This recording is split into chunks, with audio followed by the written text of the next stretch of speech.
The overall message that I'm feeling across both of these spreads for this week is, you know, a lot of the times, right? Like you guys are the balancing of the scale, trying to make sure that things are fair, trying to do the right thing, trying to, um, balance out that karmic scale so that both parties always contribute an equal amount, okay? And I'm reminded of the situation where it's a picture that I saw on social media. It's about, being fair and also being equitable. And you have like a short man. He's standing on two crates, and he can barely still, because he's so short. He even though he's standing on two crates, he can't look over the fence and see the soccer match. Whereas you have another really tall man, and he's also given the same amount of crates to stand on. So he has two crates. And so he's towering over this fence and he's looking at the soccer match. Whereas the shorter man, they're both given two crates. So yes, it is fair, right? It's equitable because they're getting the same amount of crates. But one person is born kind of well endowed, they're tall and they're able to look over that fence. Whereas other people are not as fortunate and they're born a lot shorter, they're disadvantaged. And that's just, a simple analogy. But what I feel is that message is what I'm seeing in this spread here, where it's like fairness needs to be also context specific.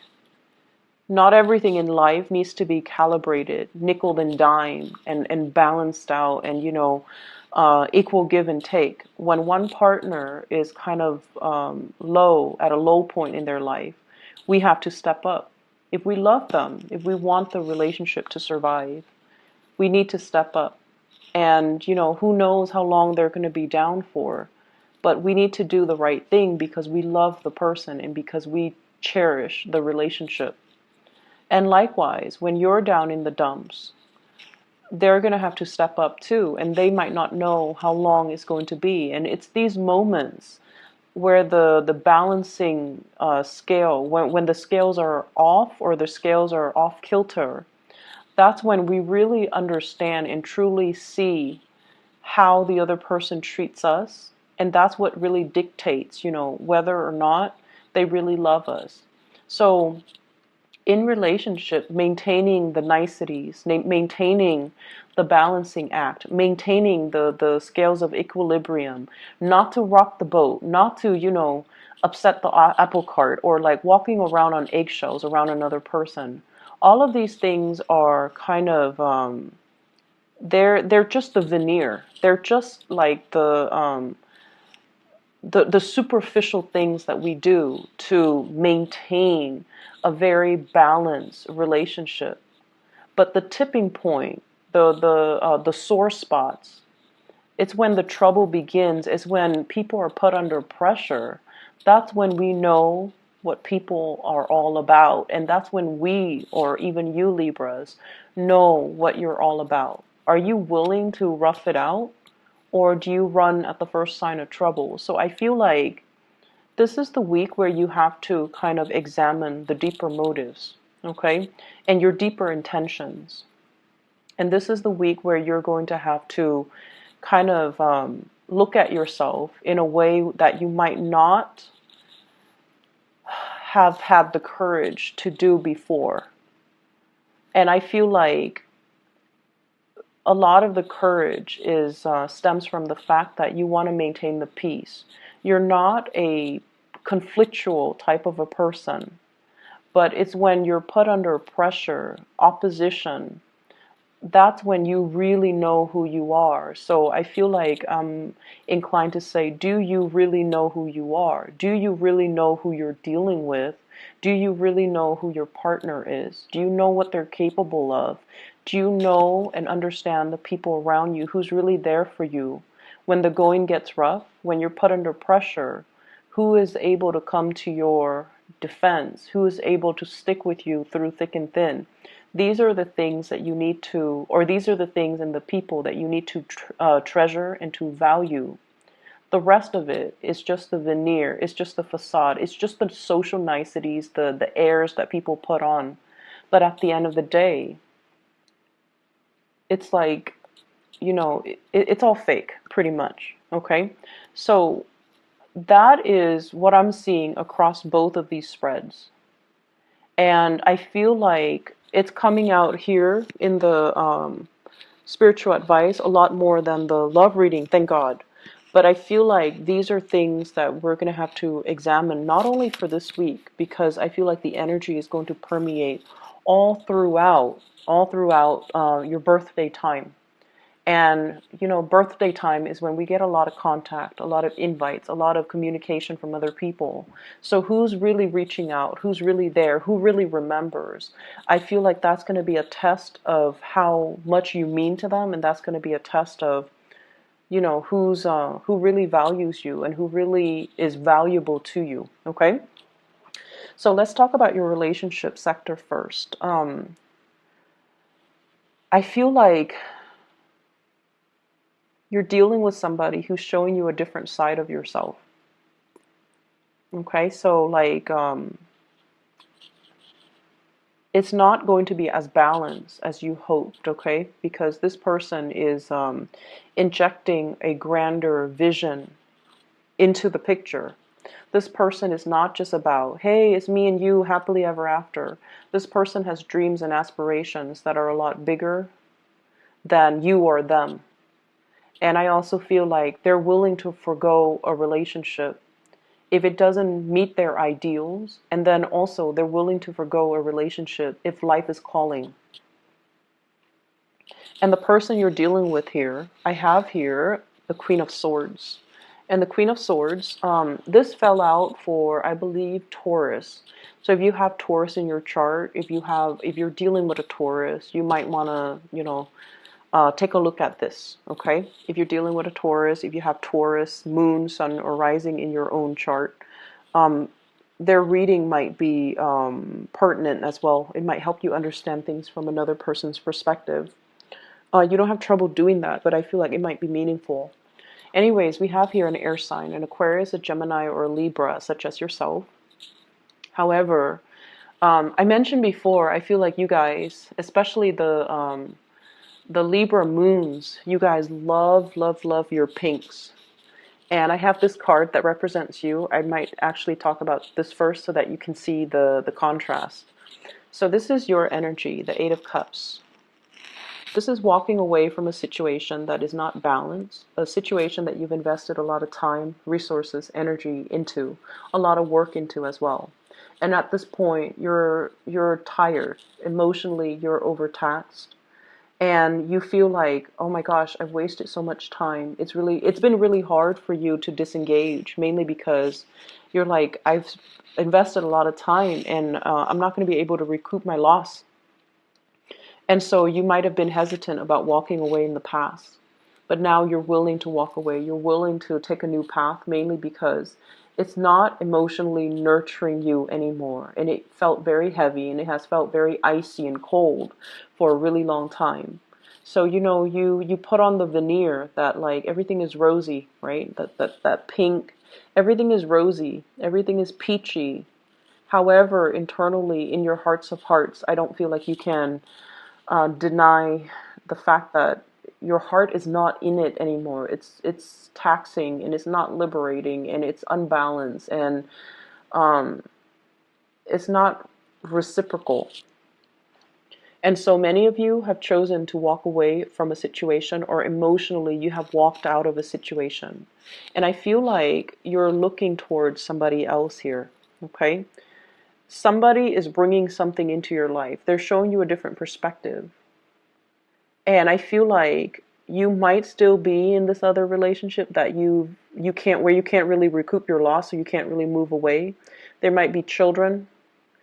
And you might have also wondered, like, I can't leave because, there might not be other people, other suitors, other opportunities for me until this person comes into the picture. And this person is everything that you've wanted. They're blue, you're very pink. So I feel like there might be gender role reversal, okay? And that's just the stereotypical, color coding that I'm using, but I do feel there's an element here. This is a female energy, and yet her demeanor is very, very strategic, very icy. So she's not a warm, cuddly type of a person. However, she's very intelligent. So it could be a male or a female, but their energy is that they're not, typically warm and cuddly and welcoming and things like that. However, this person is very highly activated on the crown chakra. They have a lot of insights, a lot of wisdom. They can see through people. They can see through situations. They can bring a lot of clarity in a situation where there is none. And I feel like you find them very, very attractive. And one of the ways in which Libran and Taurian people find other people attractive is in the symmetry, the way they dress, whether or not their clothes like are complementary colors, the way their facial features are, whether or not they have dimples or they have like a gentle, a kind face. So I feel like you guys are really are suckers for like people with a pretty face. Okay, like we're talking like classical beauty, like somebody with dimples, somebody with long eyelashes, somebody with expressive eyes, somebody with features that make them feel like very gentle, very like harmless, okay, like big eyes and rosy cheeks and plump lips and things that make people feel like, wow, this person is like a doll, they won't really hurt a fly. So you find this person really attractive, and I feel like that's the first thing that drew you in. You found them very, very attractive, very physically, aesthetically pleasing to look at. And when you got to know them, you might find this aloofness, this icy demeanor about them quite fascinating, mainly because it's not emotionally draining on you, mainly because they don't demand a lot of from you. And so many of you might be in one relationship where you're like looking for a way out, and you've been thinking about it for quite some time, but you stuck around. And I feel like this person is like a breath of fresh air into your life, and you're kind of starstruck, but you're just like, maybe I can have both. Like I see this element about weighing out the pros and cons, and at the end of the day, you've concluded, maybe I don't have to forego one to have the other. Maybe I can do both because this person doesn't seem like they're emotionally needy. So I can put my emotional needs here and just, have this person in whatever way I can because they're not going to make demands of me. And I feel like at first it was like that. However, you became attached to the other person. They're like this, very aloof. They can take care of themselves. They're independent. They don't really need another person. But I feel like what you started developing was the Two of Cups. This is a friendship. This is like a very deep spiritual bond between you and another person. This is like two people who are very like-minded. The communication flows really, really well between the two people. It's the foundation of friendship, and it allowed the two of you to approach one another in a very honest, in a very like unguarded type of a manner. And I feel like you have developed feelings for this person. You didn't think it was going to happen like that. You thought you could handle the disconnection, I guess. But then the other person draws you in, and then you end up at this Two of Cups phase where you feel like this person is my kindred soul. They really, really, really get me. And I feel like the trouble is right now, this is a really beautiful card, but I feel like the person that you're dealing with, you might not be physically intimate with them. There might be an emotional affair. There might be, if you're in another relationship, there might be an emotional affair. I don't see a lot of things here that indicate, well, I definitely see attraction. And I feel like a very strong soul connection and a spiritual connection. I don't see like, that sexual attraction, the I can't live without you type of attraction, like that carnal desire, because I feel like nothing has been consummated yet. There's an emotional connection. There's an emotional affair if you're in another relationship. There's a deep emotional bond. But where the person is that they're very moral. They will not stray from their morality, okay? So like, I feel like it's somebody that's, you know, kind of like no sex before marriage, okay? So it could play out in that way. Or I can't be with you if you're married to somebody else. Or I can't be with someone I don't love. Or they could just be like, they could be waiting as well for you to finish up things from your end, whatever that means, before they can get involved with you. But if they want to get involved with you, I feel like it's going to have to be all or nothing, because this person wouldn't want any less. They want all of you or none of you. Okay? So that's where you're at with this person right here. And this person, they're linked up with the star and the world. So you're dealing with someone who might be very, very popular. They might have fame and some type of, they might have fame, they might be a world traveler, there might be an element of people coming from different countries, somebody that travels a lot, or somebody that belongs to a different world. Like they're just, you know, culturally different from you.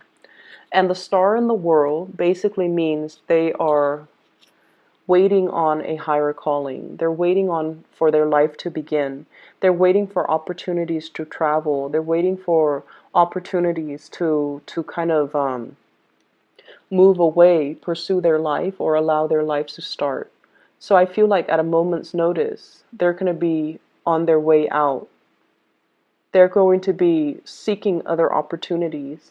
So there's somebody here that you definitely have a very strong connection with, but it seems like you're tied up in something else. You're not able to give them whatever it is that they want, or whatever it is that you want from them, to solidify a really strong relationship. And the feelings are definitely mutual. You know, with this Two of Cups, it's a soulmate connection. It's a very strong spiritual bond. But I feel like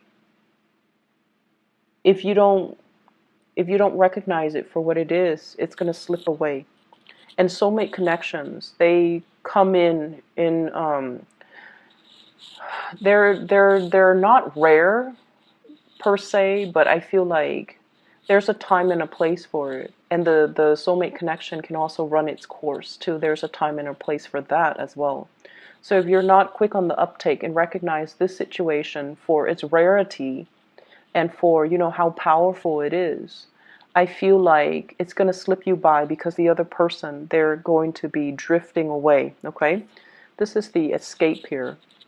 Things coming to a culmination, things coming, it's like coming full circle and coming to an end, closing out of a cycle, mainly because have healed up from the past. For others of you, it could be, you know, just the fact that you're with a new person now that really gets you, that you feel is your kindred soul, and you're very, very happy. The person has helped you done a lot of healing on yourself. And I feel like the cycle of you feeling, we have here the Eight of Cups and the Two of Cups, and altogether it adds up to 10, which is the completion stage. You have somebody, you've been feeling empty and taken for granted for a really long time, and then you meet this person who's like a kindred soul. They're fair. They are just, they want to do the right thing. And I feel like it's really refreshing when we meet somebody who has the same values as us, all right? And so they're completing you, and they're going to help you kind of like continue that next phase of your journey. So if you didn't believe in, you know, morality, if you didn't believe that people were selfless, that people are incapable of, you know, doing the right thing, I feel like you're meeting somebody. You might have met somebody already, or for this week at least, you're meeting with somebody that has these high ideals and aspirations and dreams and goals and sense of morality and that moral compass, and also the same values that you espouse. And as a result of it, it's going to feel like, wow, this person gets me. This is what I've been missing all along. And it took this person to come into the picture for me to believe in it again. And for me to feel like I'm normal. I'm not the weird one. just because everyone around me, lost faith in it. So I feel like someone is giving you a lot of inspiration, and they're kind of like that star in a very dark night. You're going through a period of a lot of immense self-doubt. Am I in the right place? Am I where I'm meant to be? Am I following the right path? Am I doing the right thing? And then this person is showing you, yes, you're on the right path. Yes, you're doing the right thing because I believe in the same things. So you're meeting a very strong soulmate. And it's a beautiful relationship. Recognize it for what it is and really cherish it, okay? And proactively go after it, because I don't feel like they're going to stay around. If you're not making your intentions known, they might not linger around forever. And then when you decide to do it, Libras, it might be too late, because you tend to straddle the fence, and you're not as decisive as other signs, okay? Other areas of your life, once again, I feel that energy, the veneer, okay, keeping scores and things like that. So I have this element here. This is a workplace attraction. I have the Seven of Pentacles. This is like two people working towards a common goal, a common purpose. And usually I think of this as, I'm staying a little bit extra at work, mainly because there is an office attraction or something that is hidden. Okay, not so much like a clandestine affair, that would be more the Seven of Swords, but more like, I really admire and appreciate this person. I want to get to know them better. But we have like work that needs to be done, but there's that, every once in a while they cross my path. There's that attraction. So I definitely see you feeling this for somebody, and it might make the work environment a lot more dynamic, a lot more fun. I also feel like there might be interference in the work environment as well. This is a card about training, consulting, and too many people involved in a situation, too many cooks in the kitchen. Everyone is offering their 2 cents, unsolicited nonetheless, and everyone feels like they're an expert in their field, so they're coming together to kind of offer, their advice, offer their take, and it can create a lot of confusion. And I feel like that's what it's doing here. We end up here with the Five of Pentacles. And the Five of Pentacles is a situation where we feel kind of left out. We feel a little bit hidden and isolated. And despite all of these options, all of these people coming in telling us what we should do, it's really hard for us to listen to our inner voice and allow, it's like these inputs from these other people is drowning out your intuition. So you should really listen to your intuition and figure out what you need to do, okay? So that's one area that I feel, there's workplace attraction. There's also like workplace confusion and interference, and too many people telling you what to do. And you want to, of course, appease everybody. But I feel like you're at a point where you can no longer do that. You're at a point where you need to kind of step out of your shell and grow up. And I want to say like almost grow a backbone and do what it is that you're divinely, intuitively guided to do, rather than being afraid to upset people by not taking their advice, even if what they're offering you is not appropriate for what you're dealing with, okay? For those of you who are feeling a little bit down and out, if you have recently, I see a divorce situation here as well. We have the Justice card as well as the Four of Wands. This is like paying alimony, paying child support, ending a relationship, having to deal with the legal aftermath of a failed relationship.